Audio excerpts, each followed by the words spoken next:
Item ಯಾವುದೇ ಇರಲಿ try ಮಾಡಿ Aachi chicken masala. Aachi chicken masala. But ಇಷ್ಟು ವರ್ಷಗಿನ ಆ ಅಭಿಪ್ರಾಯನೇ ಬ್ರೇಕ್ ಆದಂಗಲ್ವ ಸರ್? ಸೇಫೆಸ್ಟ್ ಹೆವೆನ್ ನೀವೇ ಹೇಳಿದ್ರಿ, ಸೇಫೆಸ್ಟ್ ಕಂಟ್ರೀಸ್ ಅಂದ್ರೆ ಈ UAE ಅನ್ನೋದೇ ಇತ್ತು, ಒಂದು ಪೀಸ್ಫುಲ್ ನೇಷನ್ನು, ಸೇಫೆಸ್ಟ್ ನೇಷನ್ ಅನ್ನೋದು. ಆ ಒಂದು ಹೆಸರನ್ನ ಒಂದು ಕಳಂಕ ತರಬೇಕು ಅಂತ ಇತ್ತು. ಯಾಕಂದ್ರೆ ಇರಾನ್ ನಾವೊಬ್ಬರೇ ಸಾಯೋದಲ್ಲ, ಹೆಂಗಿದ್ರು ಸಾಯ್ತಾ ಇದ್ದೀವಿ. ಕೊನೆಗೆ ಎಕನಾಮಿ ಮಿಡ್ಲ್ ಈಸ್ಟ್ ಅವರು ಎಲ್ಲ ಇವರು ಅಮೆರಿಕ ಜೊತೆ ಸೇರಿ ನಮ್ಮನ್ನು ಒಂದು ಹಾಳು ಮಾಡೋ ಒಂದು ಪ್ರಯತ್ನ ಪಡ್ತಾ ಇದ್ದಾರೆ. ಇವ್ರ ಎಕನಾಮಿನೂ ಹಾಳು ಮಾಡಿಬಿಟ್ಟೆ ಸಾಯೋಣ ಅನ್ನೋ ಮಟ್ಟಕ್ಕೆ ಅವರು ಬಂದ್ಬಿಟ್ಟಿರ್ಬೇಕೀಗ. ಸೊ ಅದಕ್ಕೆ ಹೆಂಗಂದ್ರೆ ಹಂಗೆ ದಾಳಿ ಮಾಡ್ತಾ ಇದಾರೆ. ಕೊನೆ 6 ಬಾಲಲ್ಲಿ ಹೆಂಗಿದ್ರು ಸೋಲೋದು ಗೊತ್ತಿರುತ್ತೆ ಆ ಕ್ರಿಕೆಟ್ ಮ್ಯಾಚಲ್ಲಿ. ಹೌದು, 6 ಬಾಲಲ್ಲಿ ಎಷ್ಟಾಗುತ್ತೋ ಅಷ್ಟು ಹೊಡಿಯೋಣ ಬಿಡು, ಆ ಸೋಲಿನ ರೇಟಾರು ಕಮ್ಮಿ ಮಾಡ್ಕೊಳ್ಳೋಣ, ರನ್ ರೇಟ್ನ ಅಂದ್ಬಿಟ್ಟು ಎಲ್ಲಿ ಬೇಕಾದ್ರೆ ಹೊಡಿತಾ ಇರ್ತಾರೆ. ಹೋದ್ವಿ ಬಂದ್ವಿ ಅಂತ ಆ ಮಟ್ಟಕ್ಕೆ ನಿಂತ್ಕೊಂಡ್ಬಿಟ್ಟಿದೆ ಇರಾನ್ ಇವತ್ತು. ಸೊ ಎಲ್ಲಿ ದಾಳಿ ಮಾಡ್ತಾ ಇದ್ದಾರೆ ಅಂತಾನೆ ಅರ್ಥ ಆಗ್ತಾ ಇಲ್ಲ. ಪ್ಲಸ್ ಅವ್ರ ಹತ್ರ ಇರೋ ಬ್ಯಾಲಿಸ್ಟಿಕ್ ಮಿಸೈಲ್ಸು ಟೆಕ್ನಾಲಜಿ ತುಂಬಾ ಚೆನ್ನಾಗಿದೆ. ಅವ್ರ ಹತ್ರ ಇರೋ ಶಾರ್ಟ್ ರೇಂಜ್ ಬ್ಯಾಲಿಸ್ಟಿಕ್ ಮಿಸೈಲ್ಸ್ ಆಗಿರ್ಬೋದು, ಲಾಂಗ್ ರೇಂಜ್ ಬ್ಯಾಲಿಸ್ಟಿಕ್ ಮಿಸೈಲ್ಸ್ ಆಗಿರ್ಬೋದು, ಹೈಪರ್ಸಾನಿಕ್ ಮಿಸೈಲ್ಸ್ ಆಗಿರ್ಬೋದು, ಕ್ರೂಯಿಸ್ ಮಿಸೈಲ್ಸ್ ಆಗಿರ್ಬೋದು. They are well developed in the technology of the missiles and drones ಅವ್ರಿಗೆ ಭಾಳ ದೊಡ್ಡ ಶಕ್ತಿ.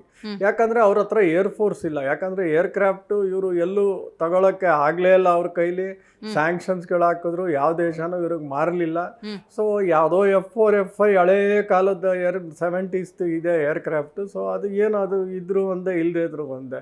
ಸೊ ಅವ್ರೇನು ಮಾಡಿದ್ರು, ಆಲ್ಟರ್ನೇಟ್ ಆಗಿ they started developing their own missiles ಆಗಲಿ, ಡ್ರೋನ್ಸ್ ಆಗಲಿ, ಅದನ್ನೆಲ್ಲ ಡೆವಲಪ್ ಮಾಡಿಕೊಂಡು ಅದರಲ್ಲೇ ಇಷ್ಟು ಎದುರಿಸ್ಕೊಂಡಿದ್ದಾರೆ ಅಂದರೆ ಲೆಕ್ಕ ಹಾಕೊಳ್ಳಿ. ಅವ್ರದ್ದು ಎಲ್ಲ ಸ್ಯಾಂಕ್ಷನ್ ಇದ್ರೂ ಅಫ್ಕೋರ್ಸ್ ಚೈನೀಸ್ ಸಪೋರ್ಟ್ ಮಾಡಿದ್ದಾರೆ. ಯಾಕಂದರೆ ಇದು ಇರಾನ್ ಉತ್ಪಾದನೆ ಮಾಡ್ತಿದ್ದಂಥ ಆಯಿಲ್ನ 90% ಹೋಗ್ತಾ ಇದೆ ಚೈನಾಗೆ.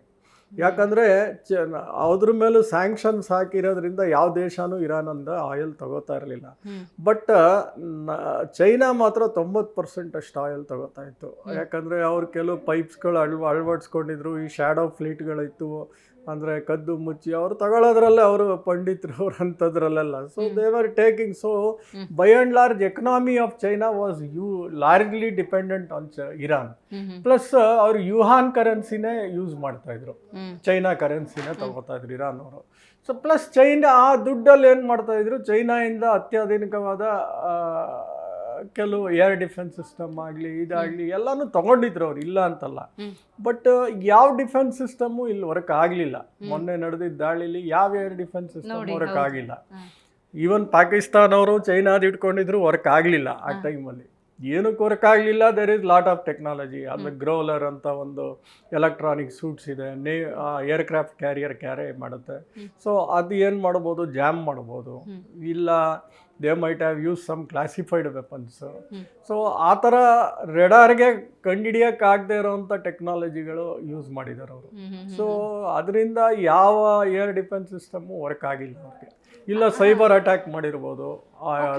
So because Israel are very good in cyber attacks. Cyber attacks ಅಂದರೆ they might have gone inside this, ಏನಂತ ಹೇಳ್ತಾರೆ, inside this network of this air defence system, military ಸಿಸ್ಟಮಲ್ಲಿ ಹೋಗಿ ಸೈಬರ್ ಅಟ್ಯಾಕ್ ಮಾಡಿ ರೇಡಾರ್ಗೆ ಕಣ್ ತಪ್ಪಿಸಿರ್ಬೋದು. ಸೊ ಈ ಥರ ಎಲ್ಲ ಟೆಕ್ನಾಲಜಿ ಯೂಸ್ ಮಾಡಿದ್ದಾರೆ. ಆ ಥರ ಟೆಕ್ನಾಲಜಿ ಯೂಸ್ ಮಾಡಿ ದೇ ಹ್ಯಾವ್ ಹಿಟ್ ಇರಾನ್. ಆಮೇಲೆ ಈ ಸಲ ಏನಾಗಿದೆ, AI ಬಳಸಿದ್ದಾರೆ ತುಂಬ. AI ಟೆಕ್ನಾಲಜಿ ಅಂದರೆ ಆಂಡ್ರಿಲ್ ಅಂತ ಒಂದಿದೆ, ಕ್ಲಾಡೆ ಯೂಸ್ ಮಾಡಿರ್ಬೋದು. ಅದೇನಂದರೆ it creates a killer chain mechanism. ಅಂದರೆ ಈ ಕಮೇನಿ ಎಲ್ಲಿ ಹೋಗ್ತಾನೆ, ಅವ್ನ ಫೇಸ್ ಎಲ್ಲಿದೆ, ಯಾವ ವೆಹಿಕಲಲ್ಲಿ ಹೋಗ್ತಾನೆ, ಎಷ್ಟೊತ್ತಿಗೆ ಹೋಗ್ತಾನೆ, ಅದು ಡೇಟಾ ಕಲೆಕ್ಟ್ ಮಾಡಿ it frames is own report. ಆ ಫೈನಲ್ ರಿಪೋರ್ಟ್ ಕೊಡುತ್ತೆ. ಈ time is a good time, ಈಗ ಬಂದಿದ್ದಾನೆ, ಇಲ್ಲಿ ಹೊಡಿಬೋದು, ಇಷ್ಟು ಜನ ಇದ್ದಾರೆ, ಆ ಥರ ಕಂಪ್ಲೀಟ್ AI ಅಸಿಸ್ಟೆಡ್ ಡೈರೆಕ್ಷನ್ಸ್ ಕೊಟ್ಟಿರುತ್ತೆ. ಈ ವೆಪನ್ ಯೂಸ್ ಮಾಡಿದ್ರೆ ಕರೆಕ್ಟಾಗಿ ಈ ಲೊಕೇಶನ್ಸಲ್ಲಿ ಹೋಗುತ್ತೆ. ಸೊ AI ಬಳಸಿದ್ದಾರೆ ಈ ಸಲ. ಸೊ ಈ ಥರ ಅತ್ಯಾಧುನಿಕ ಟೆಕ್ನಾಲಜಿನ ಬಳಸಿ ಈ ಥರ ಇರಾನ್ಗೂ ಹೊಡೆದಿದ್ದಾರೆ, ಪ್ಲಸ್ ಕಮೆನಿನೂ ಎತ್ತಿದ್ದಾರೆ.